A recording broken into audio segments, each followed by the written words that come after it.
Nice. Another Nazi biker movie. This one with hippies. Always great to be watching an exploitation film that has a 50-50 chance of Colonel Sanders showing up. It's sad to report that, no, there are no fast food icons that pop up in the Tormentors. We don't even get a scene of the singing Hardee's biscuit raping the Grimace. Then again, nothing can rape the Grimace.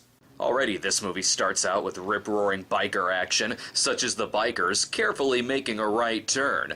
They're on their way to rob a bank, which goes so smoothly, they don't even show it. It couldn't be less boring than making a right turn, or carefully going the speed limit. I like the guy who looks uncomfortable about wind blowing in his eyes. This guy's gonna shit his pants at the prospect of a bug getting caught in his teeth. He should have used some stylin' Buddy Holly glasses like this guy. Wait, what's this? Directed by B. Eagle? Beagle? Really? Does that mean Snoopy directed this movie? If that's the case, we should get some impressive air combat later in the film. Hey there, watch your comb over. It's drifting into your gumball machine's sideburns. These bikers are members of the Fourth Reich, who are only slightly worse than the fourth kind. Here they are showcasing the Nazi stranglehold on this blonde woman's neck. What they don't know is that the blonde has a fiery red-headed fiancé named Ballard, who immediately goes to the police to report the crime to Salvatore Romano from Mad Men.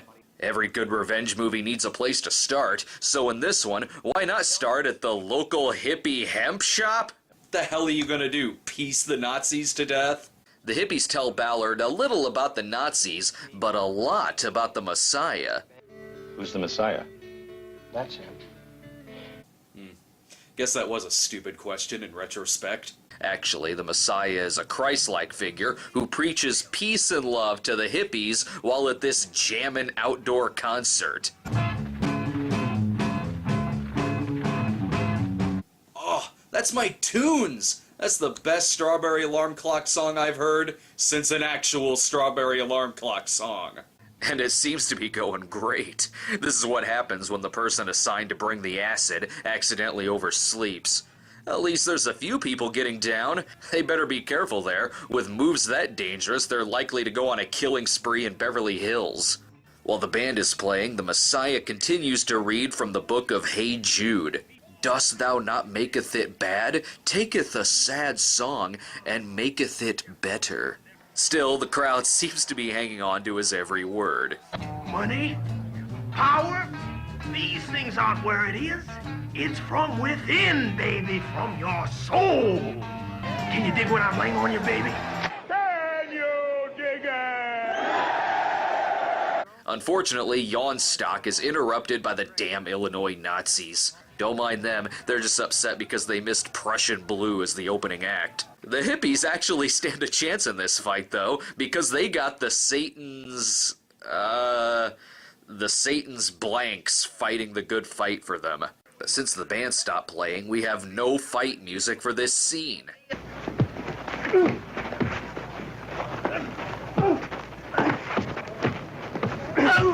After that colossal bummer, most of the audience casually leaves. Everything in this movie is so slow and lazy, I swear that the movie itself is on some kind of killer bud. Back at Ballard's place, his plan is to infiltrate the Fourth Reich by laying on a Nazi bedspread and hanging up a leftover prop from SS girls. If it was sheets he wanted, he should have tried to infiltrate the KKK. As he goes to sleep, he remembers the good times with his fiancée, but best be careful. I think the side hacker's love montage is being filmed a half a mile over. We can't hear what they're saying, but I think he's telling her how much he hates sand. Also, the Nazis clearly have the powers of the fucking Tooth Fairy in this movie, because putting all that Hitler shit in his room summoned a fucking Nazi business card. What, did he hide a Luger under his pillow as well? Wait, that's a real phone number. Why not?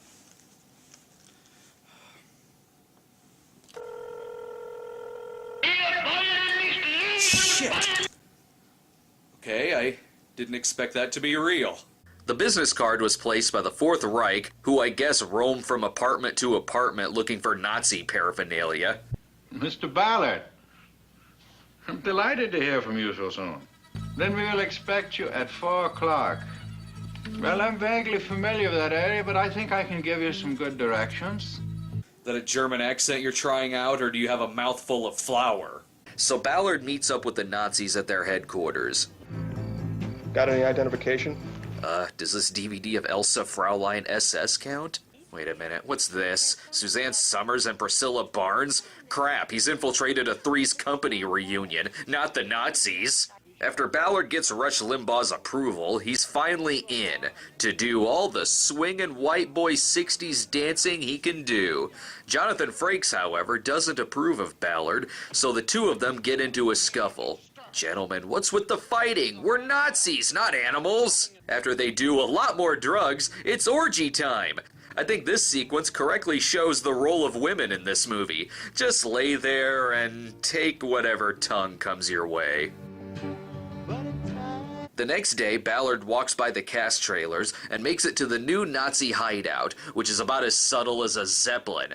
Meanwhile, the grand scheme is put into play by the group's leader, Walt Disney? The Fourth Reich is going to attempt to assassinate the Messiah, thus making him a martyr, and if the Reich fakely avenges him, the hippie youth will follow the Nazis as their new leader. Dude, you don't need to go through all that stuff for the hippies to like you. All you gotta do is just draw an icing smiley face on a brownie. It's much easier than assassination. Nice how Fatso Gehrig's fake accent goes away in this scene. I am a loyal party member. Something tells me, though, it'll be back in the next scene. The first phase of our operation will be to remove the Messiah.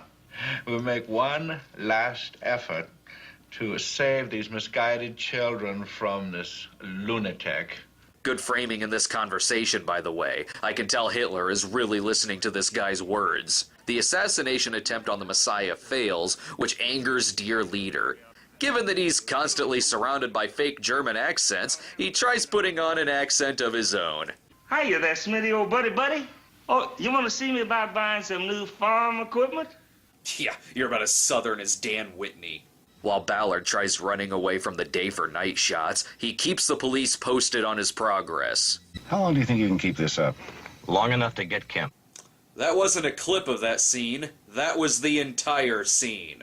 The Nazis begin to question Ballard's loyalty after the failed Messiah assassination, so they keep a closer eye on him. Dan Ballard to the main house.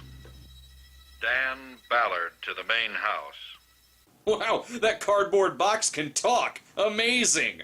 But they don't keep a close enough eye on him, since he puts the moves on the blonde, because why not? That'll give him something to put in the script. Nice to know he's through grieving over his fiancée. Uh-oh, I can't tell if they've run into the Deliverance cast or the I Spit on Your Grave cast. Either way, it's gonna be bad for at least one of them. Hey, you're spilling your rape revenge movie into our murder revenge movie. Luckily, this is taken care of fast, so Ballard and the girl can continue with their great chemistry. Let's leave now, before something does happen. I'm sorry, Eve. I can't. He begins to trust her, so much so that he tells her about his murdered fiancé. And what about me? Do I mean something to you? Do you have to ask me that while standing in front of a picture of Hitler? That's really distracting. The Nazis track down the Messiah, and oh, never mind, they're just beating up George Lazenby's former manager. That's okay. The Nazis kidnap the Messiah, which leads to a shootout with the cops.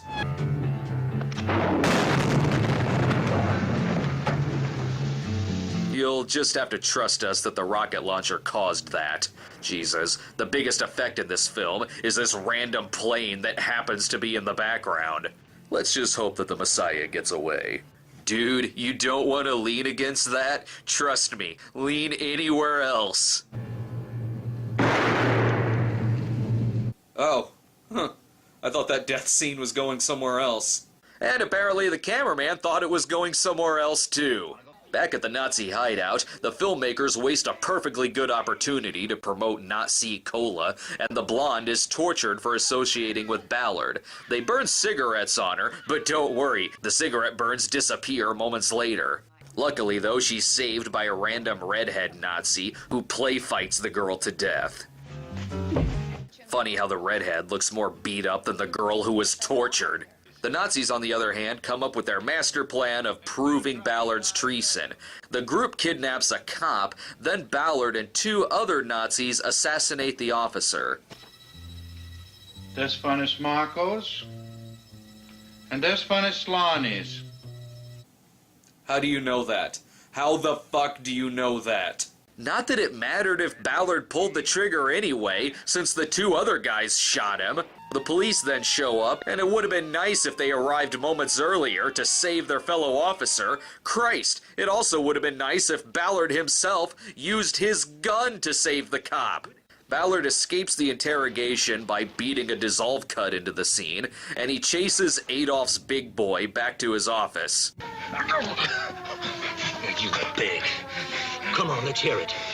You squeal like a pig with his throat cut. Oh, careful. The yokels from earlier might hear you say that. Go ahead, Connors. But I'm gonna take this scum with me. All right, play his game.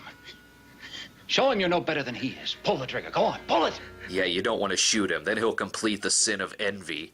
You go to hell. It's murder, Ballard. Do it and you'll take his place in the gas chamber. I highly doubt that. So Ballard lets the Nazi live, thus not exactly completing his revenge, but at least he doesn't have to wear that embarrassing armband anymore. Well, that's the second Nazi biker movie I've watched. One of them made me crave fried chicken, and this one made me crave Pepsi. Let me guess, I'm gonna watch another one and suddenly crave mashed potatoes. I distinctly remember watching Hellcats and wishing I had turkey stuffing, and then watching Wild Rebels and longing for some pecan pie. That's not because the movies featured those foods, it's because I was really, really fucking high. What did I tell you, chick? The Messiah would be here.